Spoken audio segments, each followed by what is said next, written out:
आज से लगभग 1500 साल पहले की बात है। उस समय के सभी लोग जहालत की बर्बरता में डूबे हुए थे। इधर सलमा के घर में एक खूबसूरत बेटी का जन्म हुआ। बेटी को देखकर उसका पति असद इब्न सालेम आश्चर्य से खड़ा था। सलमा का चेहरा भी पीला पड़ गया था, क्योंकि उस समय की प्रथा के अनुसार बेटी का जन्म होना शर्म की बात थी और शर्म से मुक्ति का एकमात्र तरीका था उसे जिंदा दफना देना। फिर थोड़ी देर बाद असद के पिता वहां आए और बेटी को देखकर नाक सिकोड़ते हुए बोले, ये क्या बहू, तुमने बेटी को कैसे जन्म दिया? तुम तो हमें कलंकित करना चाहती हो।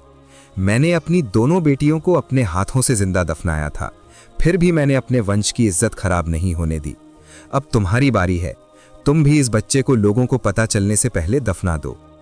ये निर्देश देकर असद के पिता वहां से चले गए, लेकिन असद ने अपने पिता का निर्देश नहीं माना। उसके सीने में जैसे एक अनजाना दर्द फैल गया। कुछ दिनों बाद गोत्र के बुजुर्ग असद के घर आए। उनकी आंखों में कठोर निर्णय की मांग थी।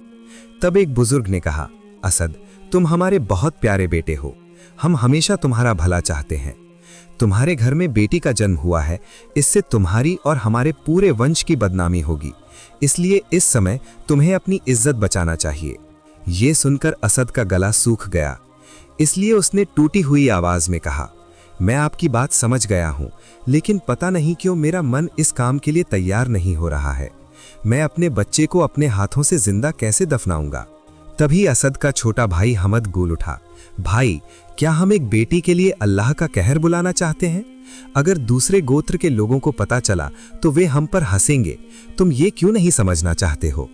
भाई की बात सुनकर असद का चेहरा उदास हो गया, क्योंकि वो जानता था कि इस समाज के नियम तोड़ना मतलब अपने अस्तित्व को मिटा देना था।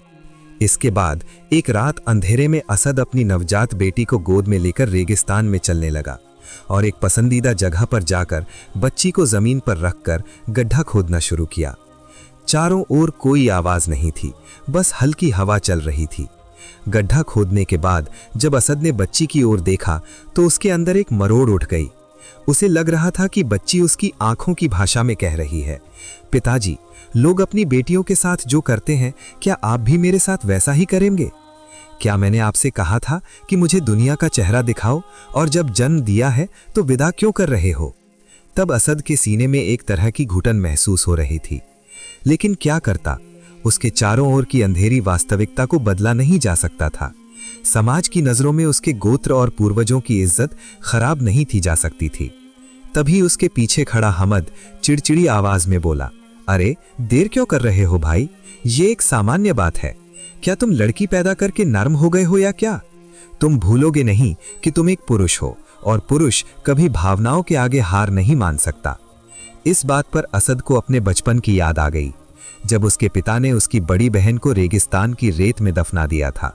तब उसकी मां कितना रोई थी, लेकिन उस रोने का कोई मोल नहीं था, और आज वो खुद उसी परीक्षा का सामना कर रहा है। तभी एक आदमी घोड़ा चलाकर बहुत तेजी से वहां आ पहुंचा। आदमी के चेहरे पर नकाब था, और वो यहां आते ही स्थिति को समझ गया और असद से बोला, थोड़ा रुको। अपरिचित व्यक्ति की ये बात सुनकर असद ने पूछा, कौन हो तुम और कहां से आए हो? आदमी तब घोड़े से उतरकर बोला, तुम अपनी बेटी की जान क्यों खत्म करने जा रहे हो? उसने ऐसा क्या अपराध किया है? ये सुनकर असद कुछ देर चुप रहा, क्योंकि वो जानता था कि इस समाज में ऐसे सवाल पूछना मना था। इसके बाद असद ने कठोर आवाज में कहा, हाँ, मैं अपनी बेटी को मार रहा हूं, क्योंकि मैं एक पुरुष हूं, इसलिए मेरी और मेरे गोत्र की इज्जत बचाना जरूरी है। ये बात सुनकर आदमी हंस पड़ा और बोला, तुम पुरुष और तुम्हारी इज्जत? सच्ची इज्जत क्या है, क्या तुम जानते हो? इस सवाल का जवाब असद को नहीं पता था, लेकिन वो अपनी कमजोरी जाहिर नहीं करना चाहता था। तब आदमी असद की बेटी की ओर देखकर असद से बोला, अगर तुम सुनना चाहते हो तो मैं तुम्हें कहानी सुनाऊंगा। ये सुनकर असद ने सिर हिलाकर सहमति दी। तब आदमी ने कहना शुरू किया, आज से कई साल पहले एक शक्तिशाली गोत्रपति था जिसका नाम हारिस इब्न खालिद था। वो एक वीर योद्धा और रेगिस्तान का शासक था, लेकिन उसकी एक ही गलती थी, क्योंकि वो मानता था कि बेटी इंसान की कमजोरी होती है। कुछ समय बाद जब हारिस के घर बेटी का जन्म हुआ, तब उसने फैसला किया कि समाज की रीति के अनुसार बच्ची को जिंदा दफना देगा, लेकिन वो ऐसा नहीं कर पाया। तब असद ने अवचेतन रूप से पूछा, क्यों नहीं कर पाया? किसने उसे रोका? तब उस व्यक्ति ने कहा, जब वो बच्ची को दफनाने ले गया तब उसने देखा कि बच्ची अपने हाथ ऊपर करके ऐसे देख रही है जैसे वो अपने पिता की छाया में सुरक्षा ढूंढ रही हो। उसी पल उसका हृदय कांप उठा। उसने अपने पिता का चेहरा याद किया, अपने बचपन की यादें याद की और एक बिंदु पर उसने अपना फैसला बदल दिया और उसने बच्ची को बचा लिया। ये सुनकर हामिद ने उपेक्षा पूर्वक हंसते हुए कहा, ये कैसा वीर है? क्या वो समाज की नजरों में अपमानित नहीं हुआ? उस व्यक्ति ने इस बार सीधे हामिद की ओर देखकर कहा, क्या तुम जानते हो कि बाद में क्या हुआ था? तब हामिद चुप हो गया। तब उस व्यक्ति ने फिर से कहना शुरू किया, उस बेटी ने एक दिन अपने पिता की जान बचाई थी। जब हारिस बूढ़ा हो गया था और दुश्मन उसे मारने आए थे, तब उसकी बेटी ने बुद्धि, धैर्य और साहस से अपने गोत्र की रक्षा की थी। अगर हारिस ने उस दिन उसे दफना दिया होता तो वो आज जीवित नहीं होता और उसका गोत्र मिट जाता। ये कहानी सुनने के बाद असद दुविधा में पड़ गया। समाज के नियम एक तरफ और हृदय की गहराई में जन्मी अजीब भावना दूसरी तरफ। उस व्यक्ति की कहानी ने उसके भीतर एक बेचैनी पैदा कर दी है। इसलिए कुछ देर सोचने के बाद असद ने उस व्यक्ति से कहा, एक कहानी से तुम मेरा मन बदलना चाहते हो? तब उस व्यक्ति ने शांत स्वर में कहा, हे असद, मैं सिर्फ सच कह रहा हूं, मैंने जरा भी झूठ का सहारा नहीं लिया है। इस बार असद ने कहा, अच्छा, सच झूठ जो भी हो, पहले बताओ तुम कौन हो, तुम्हारी पहचान क्या है? ये सुनकर वो व्यक्ति थोड़ा हंसा और गंभीर स्वर में कहा, मैं उसी हारिस इब्ने खालिद का पोता हूँ। ये सुनकर चारों ओर सन्नाटा छा गया। असद ने आश्चर्य से देखते हुए कहा, तो क्या तुम हारिस की उस बेटी के संतान हो? तब उस व्यक्ति ने उत्तर दिया, हाँ, मेरी नानी की उसी बेटी ने हमारे गोत्र की रक्षा की थी और मैं उसी विरासत को वहन कर रहा हूँ। अगर मेरी माँ उस दिन दफन हो गई होती तो आज मेरा अस्तित्व नहीं होता। ये सुनकर असद की हृदय गति बढ़ गई और मन ही मन सोचा कि क्या मेरी बेटी भी एक दिन ऐसा कुछ कर सकती है। ऐसे में हामिद ने चिढ़कर कहा, भाई, इन बेकार की कहानियों से भ्रमित मत हो। समाज ने हमें क्या करने को कहा है ये तुम भूल नहीं सकते। ये सुनकर असद कुछ देर चुप रहा।